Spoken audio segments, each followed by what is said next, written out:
Welcome to Oh God, What Now, the podcast that will fight them on the beaches, specifically Malibu, Santa Monica, Playa del Rey, and Venice Beach. California is so peaceful this time of year. I'm Andrew Harrison, and on today's show, will Rishi Sunak still be leading the Conservative election campaign by the time I finish this sentence? Rear echelon Rishi's decision to do a Dunkirk evacuation at the D-Day commemoration managed to offend every age group in the electorate, from pensioners who hold the efforts of the wartime generation dear, to Gen Zers who wonder why they'll have to do national service when the Prime Minister doesn't care about people who actually did it. Plus, how did that 7-way debate go? Macron's big gamble in France, and great news for everyone, Suella Braverman wants to unite the right under Nigel Farage. I've got two of our regulars here with me today. Hannah Fearn writes about social affairs, housing and more for The Eye, The Lead and The Observer, and she's also up for 2 gongs in the Freelance Journalism Awards. Hello, Hannah. Congratulations. Hello. Thank you very much. What are they for? There's 2. One is for News Story of the Year, which is for actually a really depressing but important thing about high rates of self-harm among young women in prison. But also I'm up for Comment Writer of the Year. So, yeah. Get more of my opinions here. Absolutely, yeah. Opinions, hot takes, I've got them. So we were getting all prepped up for a Brit-centric edition of the podcast. And then Emmanuel Macron calls a snap parliamentary election in France. The far-right National Rally has won more than double the votes of his centrist alliance. Does he run the risk of validating a far-right that's been banging on the door in France for decades, do you think? I think he does. This is a really dangerous move. I can see why he's done it tactically. So it's a really febrile time across Europe, and he does run the risk here of legitimising the far right. And for those who don't follow politics closely in France, I guess granting it that respectability, if you like, that makes a vote more possible for them. But he's completely stuck at the moment. He doesn't have a parliamentary majority. He's limping along trying to get through legislation that he feels is very important to his presidency. So he thinks he's done this to kind of gather the centrist forces of the majority of people who just do not want to see the far right take off, and he thinks he can solidify his own position by doing that. On Start Your Week on the Bunker this morning, Alex Andreou was arguing to me that the far right's edge is overplayed across Europe, and the centrist and the moderate right can contain them in the parliament. Well, you know, what happens in France if the National Rally's young figurehead, this Jordan Bardella character, what happens if he becomes Prime Minister? It's a real risk, because what makes him different from like the Le Pen years is that he's only 28. He's the son of Italian immigrants. So that's, you know, it gives him this big platform. Even if he doesn't win, it's giving him so much space to make his arguments. And if he does win, I mean, it's just ahead of the Olympics. We know that the Parisians take politics quite seriously on the streets. It worries me a little bit. You know, where are we heading? Yeah. Well, I guess we'll find out in the middle of the 1,000 metres final. Also with us is comedian, actor and alter ego of Conservative MP, the Right Honourable Jeffrey, Matt Green. Hello, Matt. How are you? Hello. I'm very good. How are you? Not bad. So Jeffrey will be joining us for our election night live at the Tabernacle in West London, which I'm dead excited about. That is if he is still running, because candidates are pulling out left, right and centre, but mostly right. Are you confident that Jeffrey's cupboard is skeleton-free? Well, I've actually got Jeffrey with me, and he has some big news. I'm afraid I won't be standing in the election this year for personal reasons. Personally, I don't want to lose. Because, look, nobody wants to be Portillo, do they? I mean, in general. But nobody wants to be Portillo in the sense of, 1997, public humiliation. It's just too much. Look, if I want to be humiliated, I'll do it in private, thank you very much. For the usual fee at the usual private club. Jeffrey, what did you think of the D-Day episode? Disgrace. Absolute disgrace. Letting Macron and Biden take all of the limelight when we know, all of us know, it was basically Britain who won the war single-handedly. But, what can you expect from Rishi? Someone who went to Winchester? Just no sense of history. That's why we should stick to old Etonians. David Cameron showing how it's done. Like I say, we're putting on an election night live show on Thursday, the 4th of July. Election night, hence the name. Ros, Dorian and Alex will be joined by Jeffrey, plus a very special guest who will be announcing very soon. Patreon people are going to find out first, so maybe you should sign up to Patreon. The Tabernacle is a brilliant venue in Powis Square, Notting Hill. It's where Nicholas Roeg made the classic movie Performance. And that is fitting because, as the Conservatives are discovering, the only performance that really makes it all the way, is the one that achieves madness. We're going to start at 8:30 and we're going to finish at 10:30 so we can catch the exit polls live in the room together, which should be a blast. Tickets are still available, but they are going very fast, so follow the link in the show notes to get yours. It's going to make New Labour on the South Bank in 1997 look like the Willy Wonka experience in Glasgow.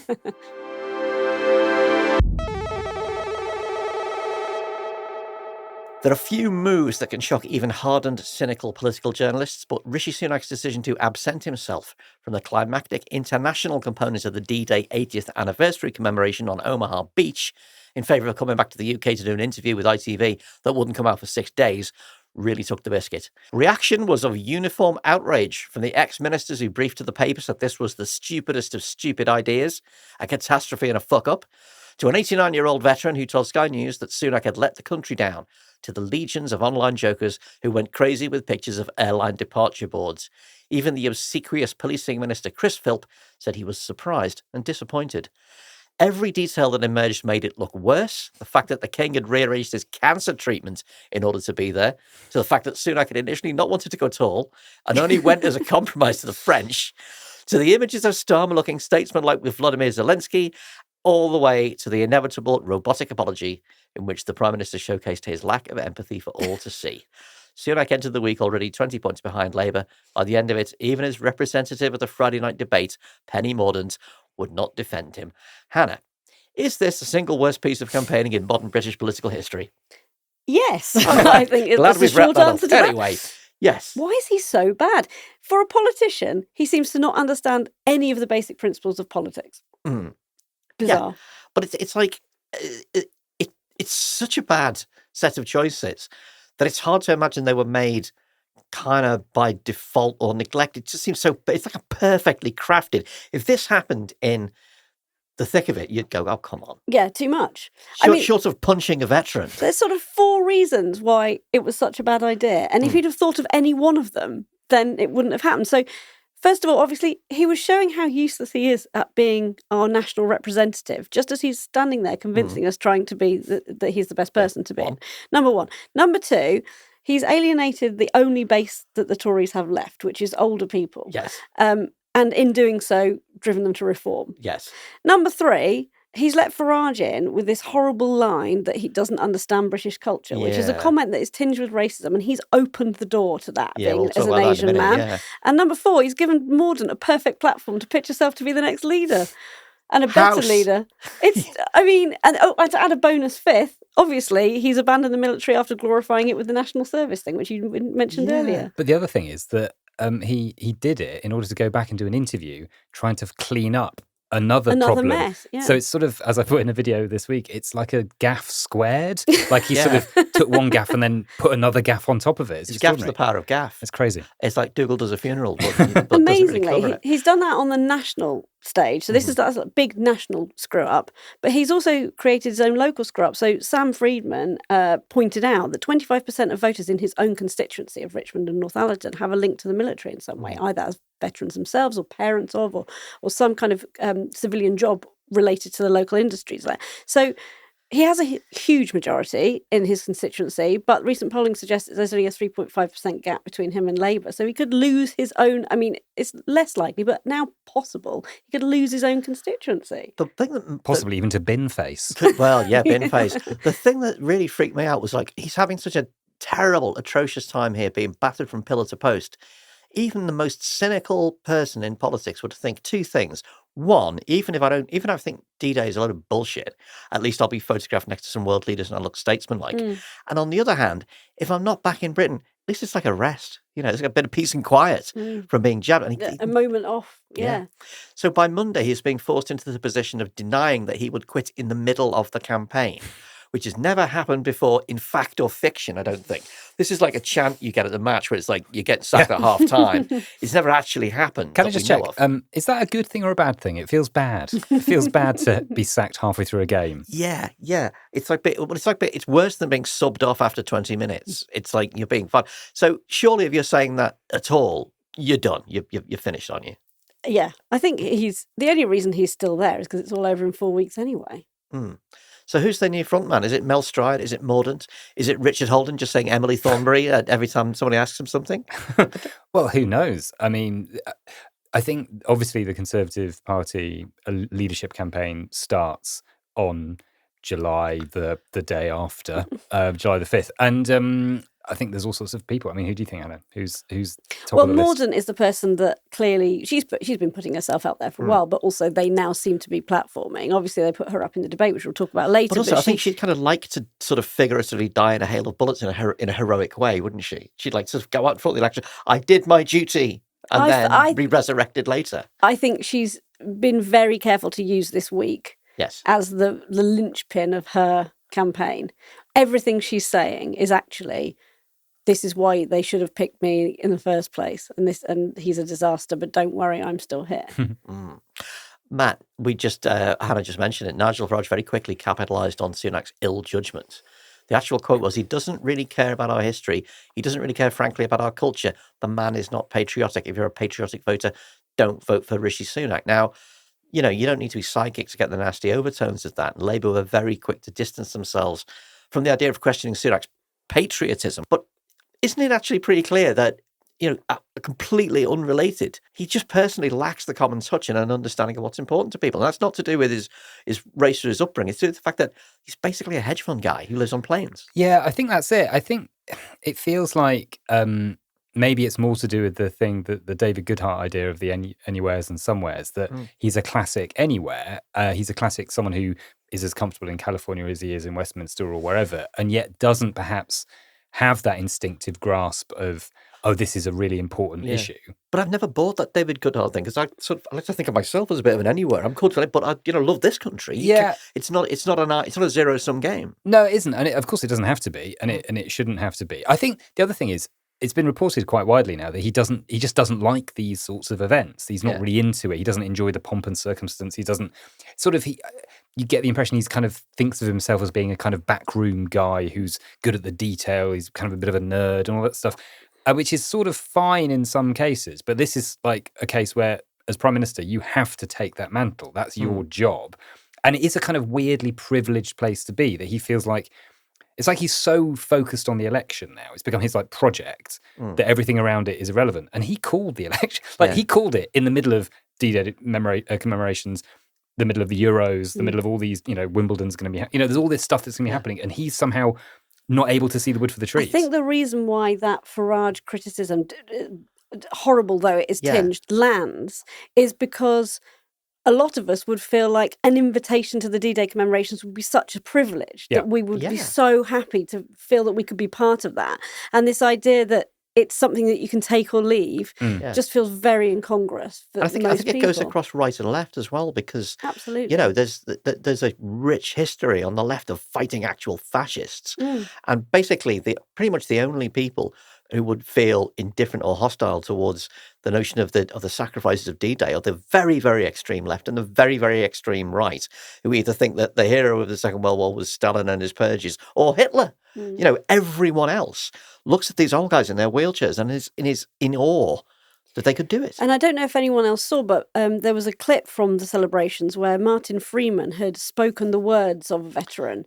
And it was the most, he's a brilliant actor anyway. It was just the most moving set of memories, awful memories, grotesque memories of, losing friends, watching them be blown up. And the fact that, most people consumed that on their social media feed and stopped and thought and took a moment. Meanwhile, he'd been right there and just strolled off halfway through. It just that painful. Thing that the advert that was quickly mocked up of, he left them on the beaches. Yeah, such a brilliant.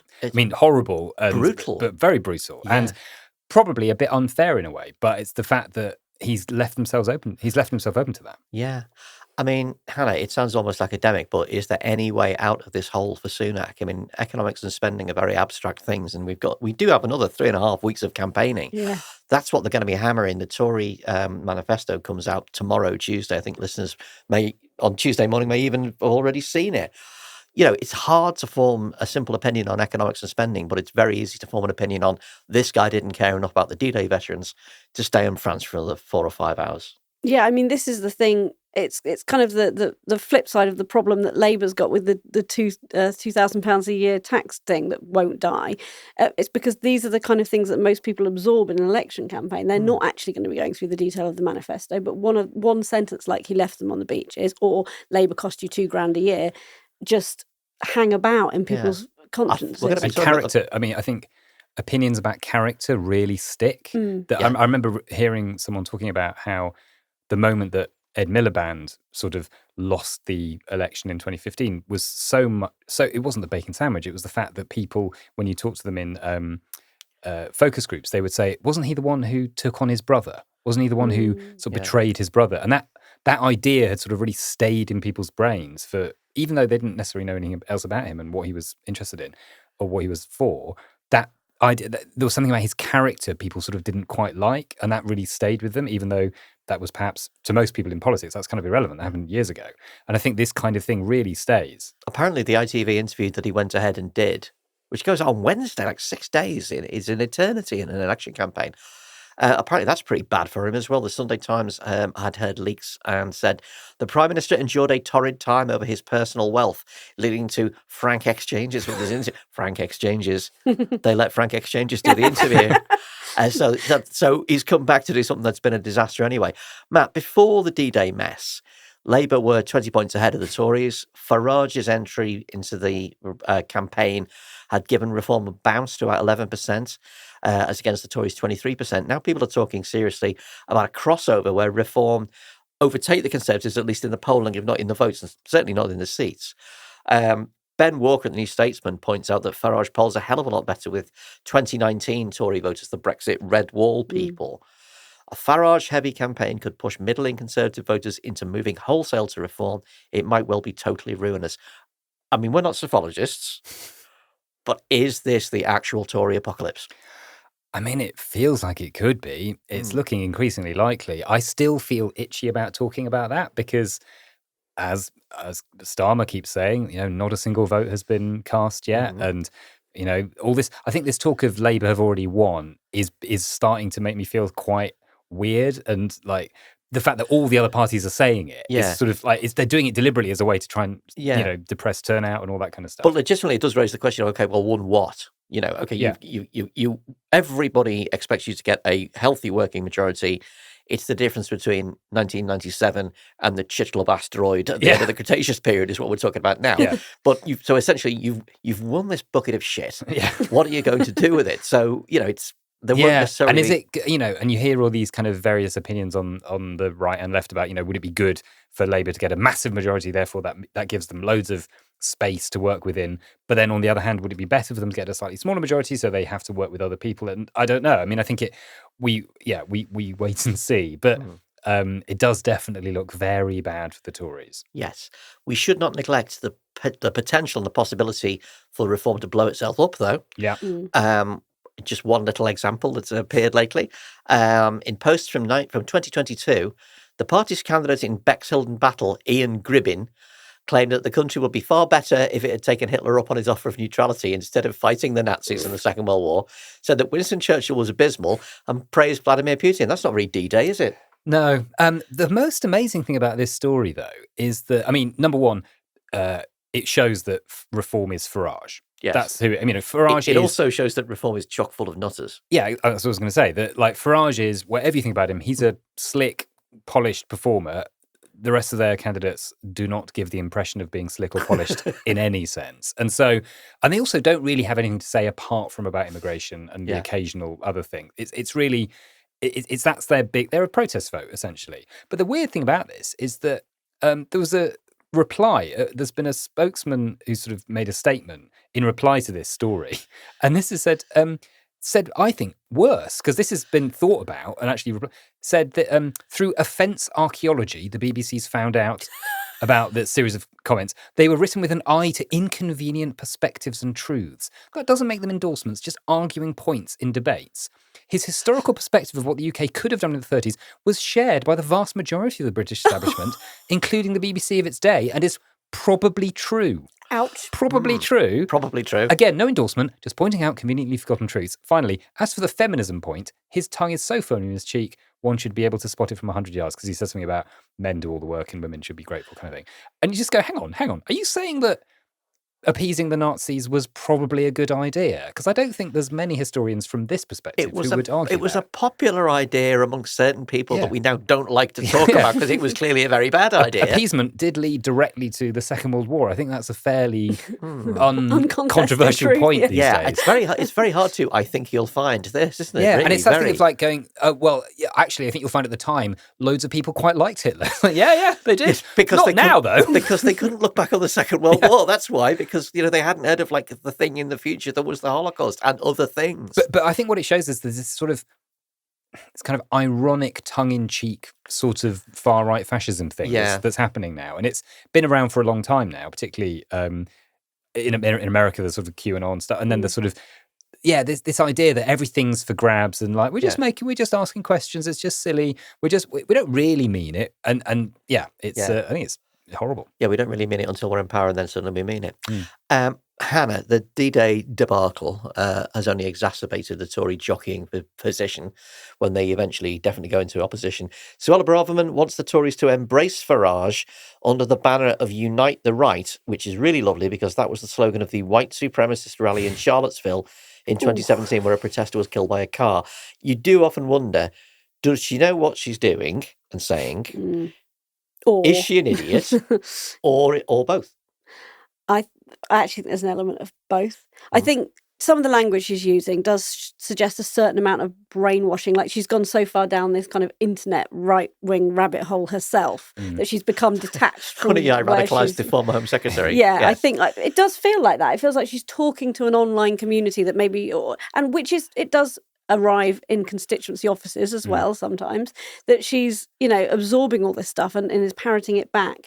I think that happens with Trump as well, doesn't it? Definitely. To a much greater extent, that a lot of when you hear his speeches, if you watch them sort of unedited, as it were, he's just parroting talking points from Fox News and worse. Yeah. It's like a chat GPT. And anyone without that background is like, what is this? None of this makes any sense. Yeah, all the references. And I mean, I remember when luxury beliefs popped into I think, was it Truss that mentioned luxury beliefs? Yeah. And most people were like, what the hell are you talking about? But actually, there's a load of literature about the notion that your politics become, when you're so comfortable that you can advocate for things that would be allegedly ruinous for an ordinary person. These are your luxury beliefs. But the point is, nobody knows that. It's only out on the freaky far reaches, out in the kind of wild, cursed earth of right-wing politics that you would know this. Yeah. But I do think there's also an element of the fact that she's a little bit too daft to understand how dangerous what she's doing is. That I think she genuinely probably does really believe that the right is so important to British politics that she needs to help save it with Farage and others, and that it's up to her to be the protectorate of this community and these traditional beliefs. But she doesn't understand that what she's doing is tapping into this incredibly dangerous, much more sinister movement. Yes. I don't think she understands the power of what she's doing. Stop playing with petrol, but I like petrol.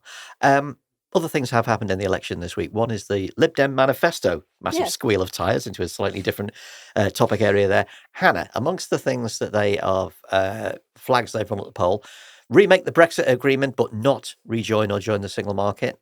Turn water companies into public benefit companies to end the sewage scandal. $9.5 billion for the NHS. Give unpaid carers a right to paid carers leave from work, and triple lock an action for WASPy women. Yeah. What's your overall?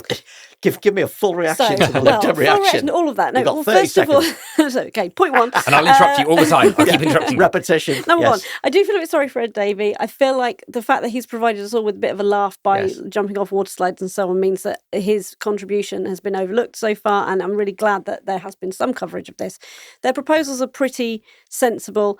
Davey's obviously done the best so far of all the leaders in telling a personal story and talking about his kind of core values, talking about being a carer, first for his mother and then also now for his disabled son. And he really can talk with meaning and kind of depth about the NHS and care packages that he's presenting, because he's a user of these services as well as a politician trying to shape them. I think that they are properly costed and compelling on the NHS. Neither Labour or Tories have been willing to speak enough about how they're going to cost out their plans. I know we were obviously waiting for their manifesto, so maybe it'll be in there, but I'm actually sceptical. I think I think both Tories and Labour are going to give you some overarching ideas about it, but they won't be pinned down, whereas they have at least pinned down what they want to do. So that's a real high point.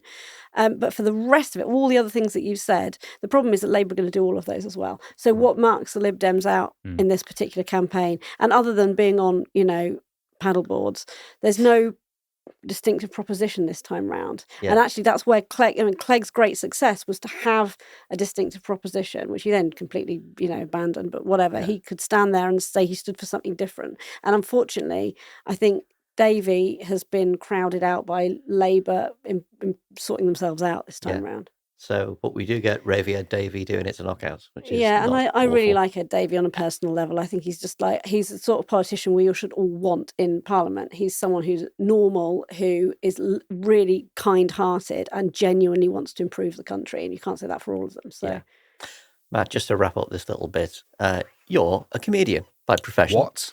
You are a comedian. You cannot deny it. Do you look at the Sunak D-Day caper here and go, I'm in the wrong game here? Yeah, there are times where I feel like it's like they're running out of time and they're trying to fill up the time with as many insane things as possible. Like it was meant to be spread out over the year, but because it's happening in July, they're like, oh God, we've got to actually fit all those mad things we were going to do. It has been a weird. I've had a weird week as well because I've had weirdly quite a lot of other things to do this week. I had a lot of acting things and stuff. So I've ended up having to sort of watch the news whilst doing other stuff, and I'm kind of glad about that because I think if I was just spending the whole week focusing on the news, I'd be just going a bit mad at this point because every day there's another thing where I'm like, oh, that could make something funny about that. Oh, that's stupid. That's ridiculous. And it's I dread to think how people who don't have to do it for a living are thinking. Are you worried that when hopefully everyone cross their fingers, Touch we have wood. that we have a Labour victory and everything calms down a bit and there's a bit of sensible time where they're actually planning out how they're going to make things happen, that you will have nothing to say? But yes and no. I mean, yes, I am in a way. I think I'm definitely, I think it'll make me have to work a bit harder and I'll probably just end up talking about other stuff for a bit. I think I'm sort of expecting to give myself maybe a month or so of going, I'm not going to do politics, I'm going to talk about something else for a bit and then see what happens. And, I think Jeffrey's going to cross the floor, I think there's all sorts of possibilities for him.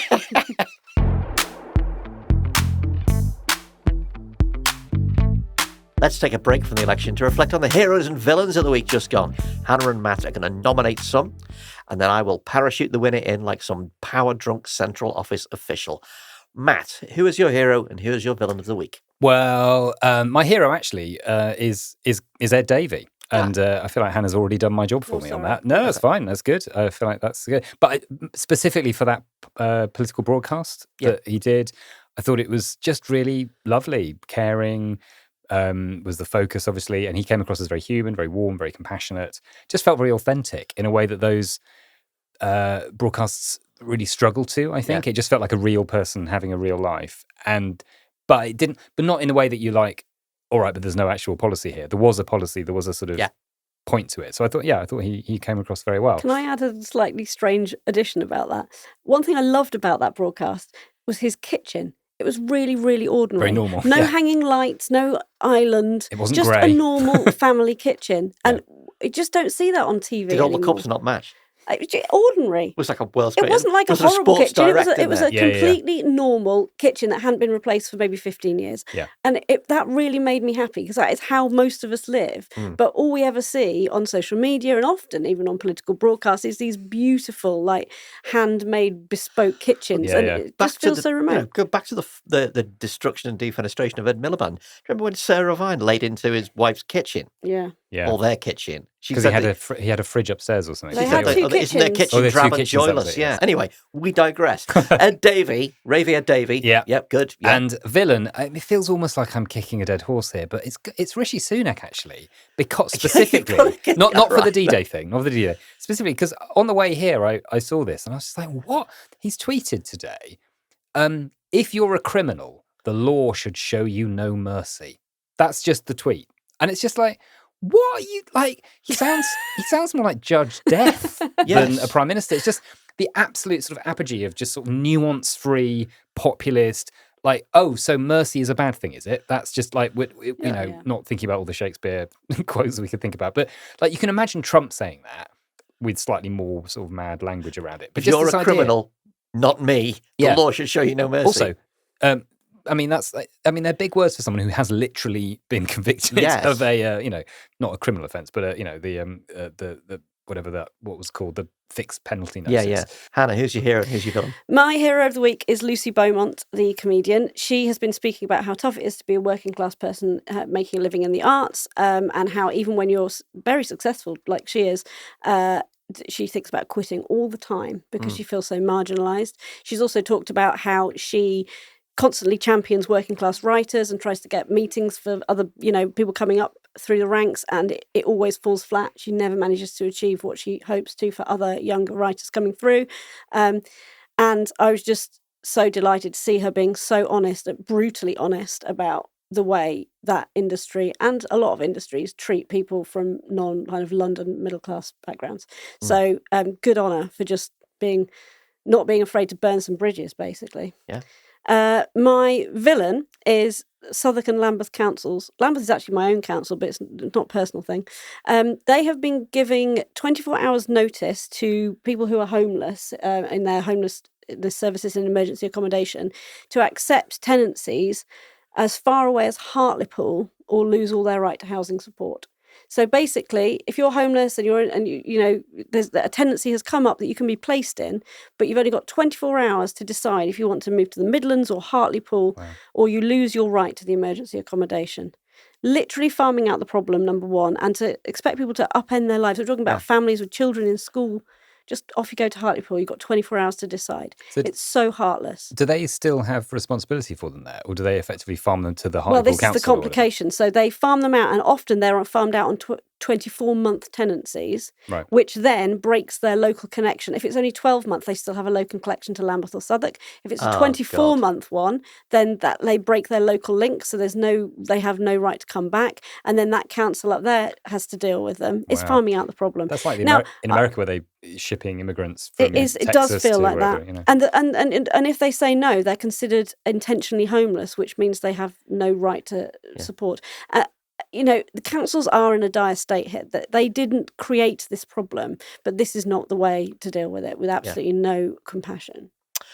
Well, I'm afraid it's bad news for you, Matt, because it's going to be a clean sweep for Hannah. Because I'm not going to make Rishi Sunak the villain of the week because I'm not going to kick him out when he's down. It's true. And Fair he enough. is so down. Fair enough. And we've just bigged up Ed Davey with his paddleboard. So hero of the week is Lucy Beaumont, and villains of the week are Lambeth and Southwark councils.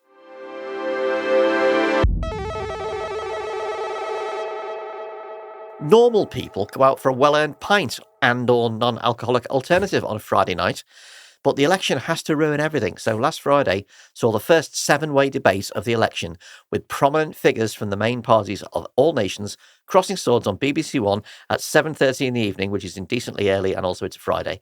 After the ugly and peevish Sunak-Starmer contretemps, which Sunak seems somehow to narrowly edge, hopes were not high for a stimulating exchange of views, and we got what we expected.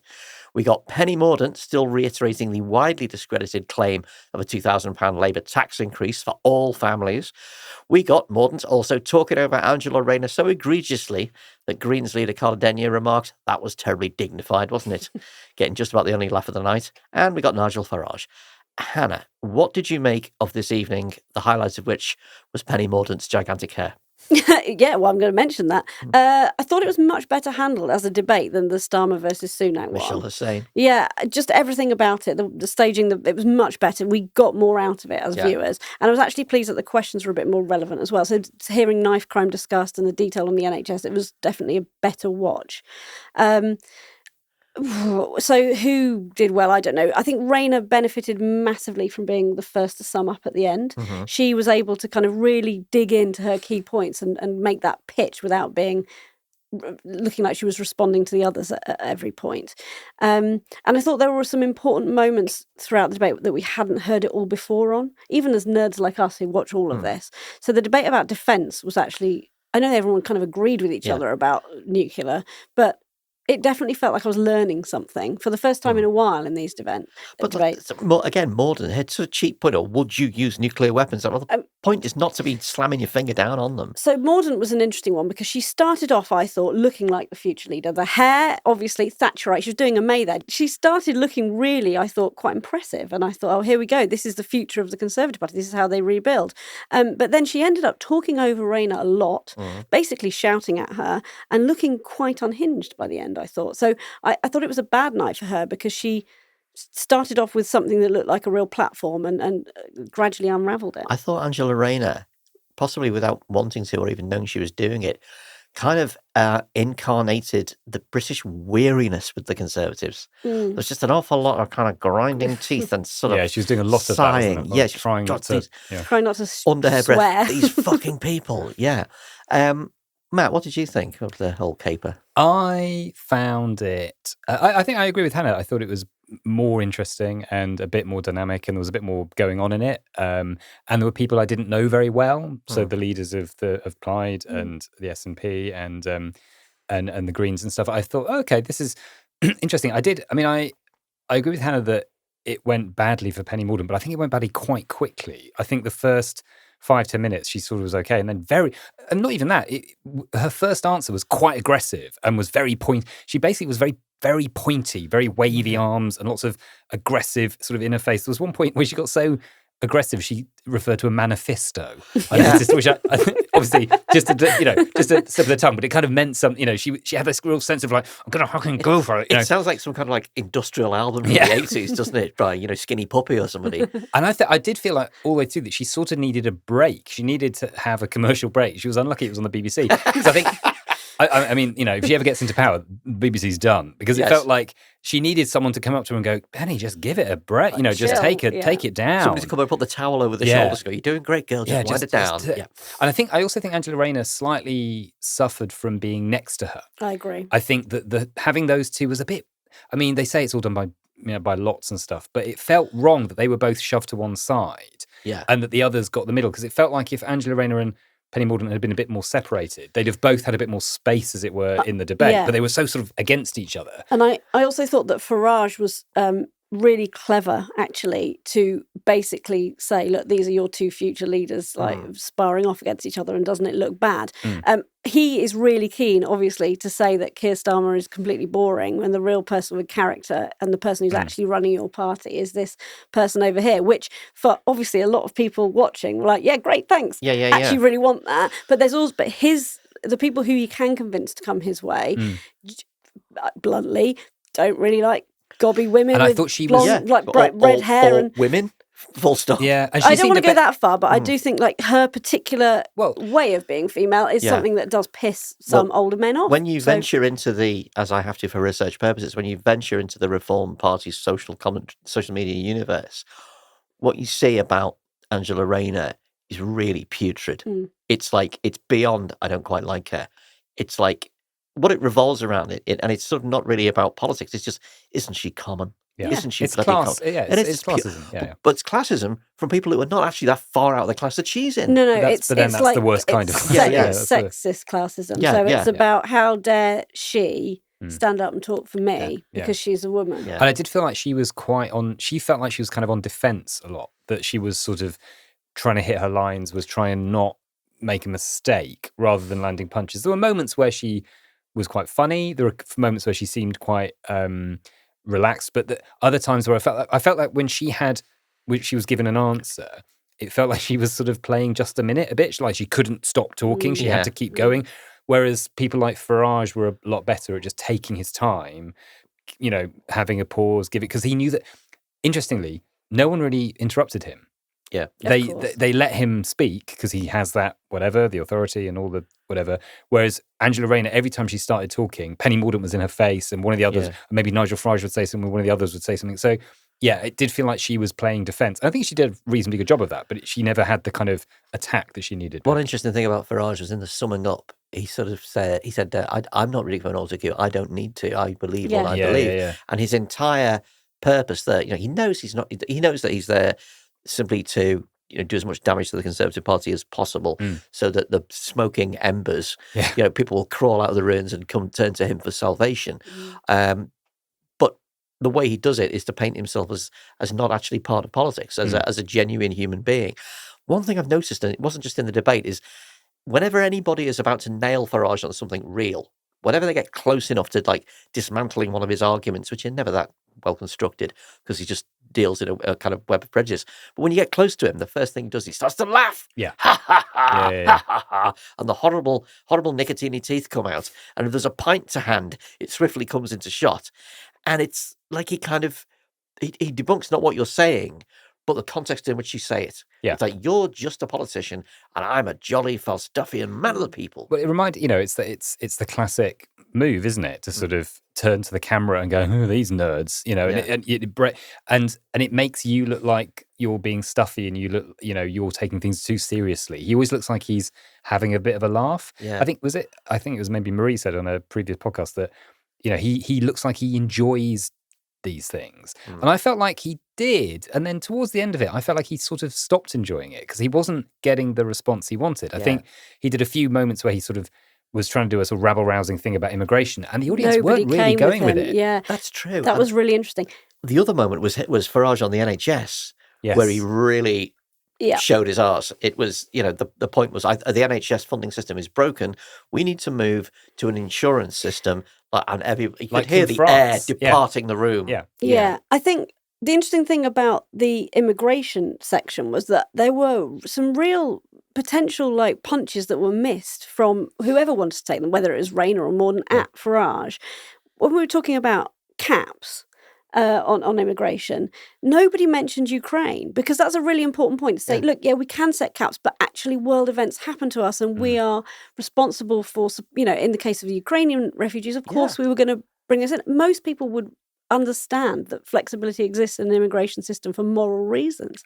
And nobody brought that point in to basically kill off Farage, which was a real shame, because even the Plaid Cymru candidate didn't do that, and I thought he did the best in articulating points of difference on immigration. And there's a follow-up question as well. He says, okay, well, if Ukraine is okay, why are they okay and people from other parts of the world not okay, Nigel? Can you perhaps fill us in on your thoughts there? And then towards the end, he talked about wanting a revolt in this country. That was clearly what he was sort of... That was a clever use of the word. I want to use... And I think he should change the name of his party, because he can do it, it's his party, to Revolt, because I think it works for everyone. For him, it's like, that's what we want to revolt. For everyone else, it's just revolting. I actually think he would sell badges that say I'm revolting and horrible hats, because for years, and I've said it on the podcast before, right the way back to the Romaniacs days, Brexit, all this stuff, it's punk rock for old people. Yeah. Often with actual old punk rockers involved. It is, look at me, I'm breaking the rules.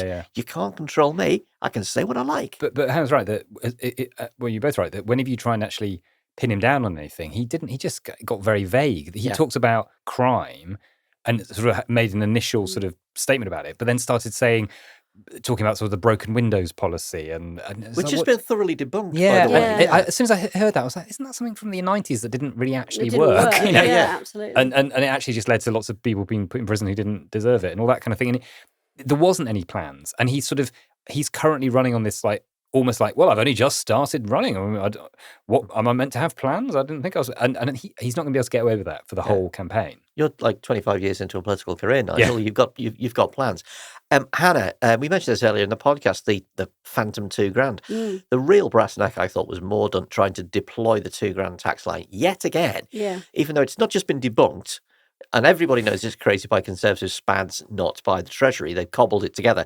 It's a kind of collateral debt obligation of finance, isn't it? Where you take all the crap and mix it together. It's not just been debunked, but every time you mention it, it reminds anyone listening that the Prime Minister is a liar. The Prime Minister told a big fat lie. I would like to believe that is the case, but I'm afraid I don't think it is. And I actually think this was one mistake that Michelle Hussein made in chairing, is that she then came back with to make that point, to fact check her live on air. You can't use that figure because it's not correct and people have stepped away from it. But it just sounds like boring journalese from her, and like journalismese or whatever, and everybody would just switch off. I think nobody listened to that point. If she'd have gone to Rayner to respond, Rayner would have been able to say, not only is that wrong and has been debunked, And secondly, using the same figures, even your own, the press that are allied to you, the Spectator, have calculated your figure would be 3,000. So there was a moment there's no way a journalist chairing could say that point, because that's a political point, but she didn't give Rayner the space to do that, and I think she should have done. But that was the rest of it was very slick, but that was a real mistake, because nobody heard that. I think there were several times where Michelle Hussein didn't. I thought she generally did a good job, but I think there were several times where Mordaunt got to speak for too long, and it was because she just wouldn't shut up. Yeah. There were a couple of moments at one where point she had to be she was going, stop. literally stop talking, and she should have been able to just turn off her mic at that point. Yeah. Well, my wife is American, and on the American debates, you can turn off the mic. And she was going, "But can't they just turn her mic off?" I actually thought it made Mordaunt look desperate and kind of petulant, the way that she kept hammering away and would not take moderation. Do you know, I think it is a bit of an issue for women in senior levels of politics, is that they're so used to being overcut and interrupted for their whole careers that when they get an opportunity like this, they think, I've just got to keep going, and they can't hear that sometimes it looks terrible. Particularly when your key opponent is a woman and your moderator is a woman as well. You're not in that environment. And you're right, Farage was not cutting across them, actually. He was quite careful. I thought that was... I'm sad to say that I think that Farage came across incredibly well. He's so slick. He knows exactly how to use a room like that, and he did a good job of that. Well, that's interesting, because I think it was the Spectator was saying that he didn't get what he needed out of that debate. That might also be true, but he certainly looked relatable and professional. I think he did to begin with. I think as it went on, he kind of, he slightly lost it a bit. As I think a lot of them did, actually. I think like Carla Denyer, I thought, started very strongly. Yeah. And then by the end of it, I felt like she looked quite sort of tired, and quite like she'd, probably never been on live TV with that level of scrutiny for an hour and a half before. It's a long time. It's a lot of, it's a hard thing to do. And lots of listening as well. It's not just saying your bit. It's really making sure and that she sort of fluffed on her her last pitch. And that's, you can totally see how that happens. But it felt like, she was quite good for the first half an hour or so, and then began to lose kind of focus a bit. So the format, 7 people, it's not a debate. You got to have a debate with 7 people. What you get is a quick run around, and then whoever is able to sort of speak loudest or more forcefully. There's going to be another one on ITV this Thursday. Do we think it works? Will we be watching it again? Will we be getting the pizza in? Do you know, I was thinking about the whole pizza thing. Back in 2010 and definitely in 2015, I was like hosting curry nights to watch these. And I don't know whether it's just because I'm old and knackered now, or whether it's that I think that the format has stopped working in the way that it did. I feel like we used to learn something. It used to be genuinely exciting political TV. And now it feels like jesters. Yeah. And people there's not really a discussion. It's just, I'm here to make these 3 points. And not here to just wave the flag for podcasts listeners, but the direction of travel in all political debates is A, longer, more depth. Yep. B, less pointlessly combative. There are not dozens of frenemies podcasts around for no reason at all. And it's not just because it's representing the kind of uniparty that the mad right wing and mad left wing thing. It's because you actually get more interesting stuff if people are not screaming "you're a lying bastard" at each other. Yeah, it did feel very old-fashioned as a format. I think it reminded, it felt like a format dictated when before, pre-social media, when people could podcasts, where people didn't have the chance to see politicians, whereas now we can see them all the time if we want to. You can't get rid of the bloody thing. And the other thing is that back in 2010, if you'll all remember it, the great joke was that I agree with Nick. Yeah. There was this kind of the kind of frenemy sense, like there was this kind of collaborative, we all do politics, we all want to improve the country, we just have different ideas about how to do that. That politics is not in that place anymore, so the format doesn't work for the really negative kind of backbiting that defines modern politics. I think there is an issue with the fact that in those debates you've got Plaid Cymru and the SNP, who are very significant players in the countries they're in, but not in the rest of the UK. And so they can have a very strong view on things. And I thought they both came across very well. I thought they were both really good, actually. They were very good. I'm going to move to Wales and vote for you. You seem like a good guy. But I do think, I saw someone on Twitter, I can't remember who it was now, saying the problem is they're playing it on easy mode a little bit, because the audience, not so much Michelle Hussein, but the audience is not mostly a Scottish or Welsh audience. So they don't have a very strong opinion. So they're just coming to it very, very fresh. And so they don't necessarily know the detail that they need to know. And Michelle Hussein tried to give some of that, but again, the vast majority of people watching aren't going to be necessarily that interested. And so they get to have their very strong views of bold visions, and people don't necessarily get to scrutinise them as And much. also in the full knowledge that they're not going to be in the House of Commons defending it from the government benches ever. Yeah. So they can talk about Brexit very loudly and very clearly. And that was great. And I thought yeah. what Stephen Flynn did was great there. And, he brought it up, and I checked my watch. It was like 50 minutes into the debate, basically halfway through, where he finally mentioned Brexit and said, this is the elephant in the room, effectively. I thought, yes, good on you. Well, date for your diary, as well as the 7-way debate on ITV this Thursday. On the 20th of June, there is going to be a Question Time special for the election, and it's on the same day as Denmark versus England. So all viewers will be half cut, and they will either be disappointed and full of rage or full of false hope. So that's going to make for a great edition of Question Time, isn't it? Stick to podcasts, people. You know they're better.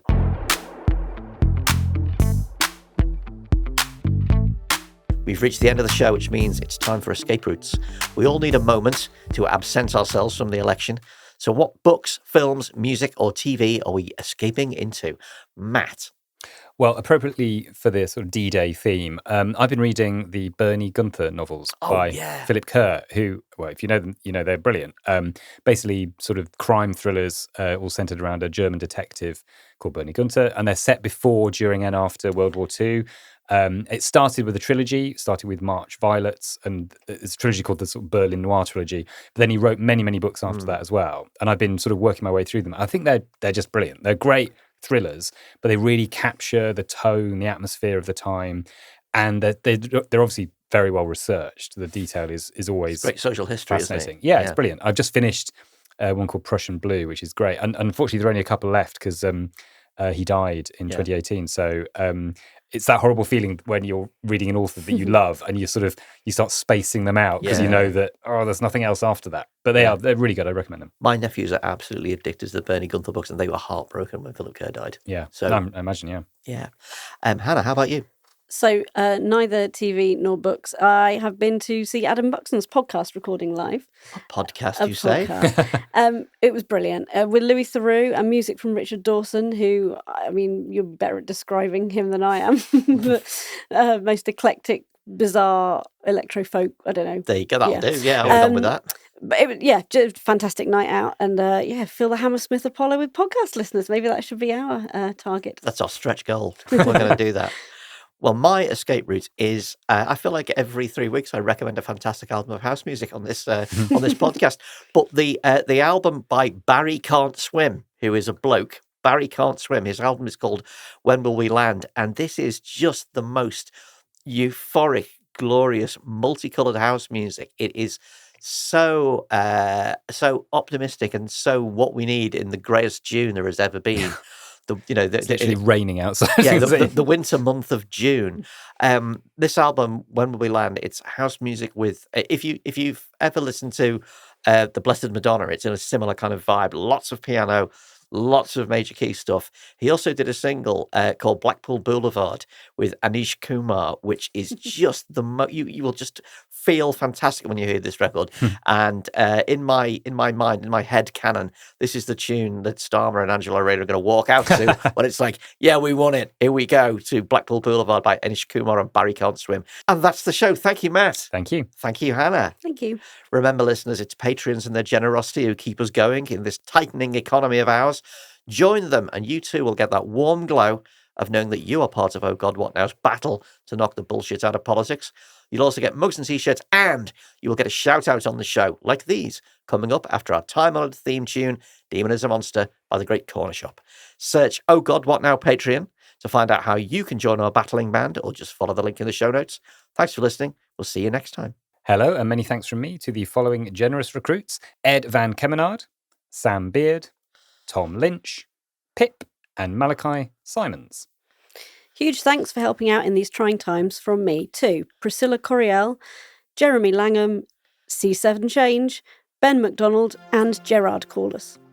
Finally, big shout out from me. Thanks for your help and keep the faith too.